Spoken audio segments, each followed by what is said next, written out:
ভাইয়া বোনেরা, আসসালামু আলাইকুম।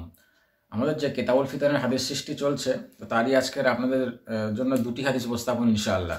আজকের যে দুটি হাদিস উপস্থাপন হবে সেটি হলো ৭৭ ও ৭৮ নম্বর হাদিস। তো আপনাদের জন্য হাদিস দুটি।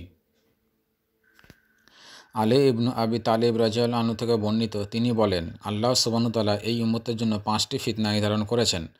প্রথমে ব্যাপক ফিতনা হবে, এরপর হবে খাস ফিতনা, অতঃপর আবারও ব্যাপক ফিতনা দেখা দিবে, তারপর আসবে খাস ফিতনা, তারপর এমন কালো অন্ধকারাচ্ছন্ন ফিতনা প্রকাশ পাবে যত দ্বারা মানুষ চতুষ্পদ জন্তুর ন্যায় হয়ে যাবে।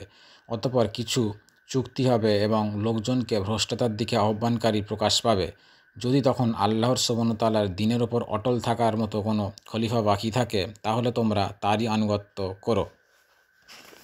আলী ইবনে আবি তালিব রাদিয়াল্লাহু আনহু থেকে বর্ণিত, তিনি বলেন, এই উম্মতের জন্য 5 প্রকার ফিতনা নির্ধারণ করা হয়েছে, যার মধ্যে একটি হচ্ছে সম্পূর্ণরূপে অন্ধ বা বধির হিসাবে থাকার ফিতনা।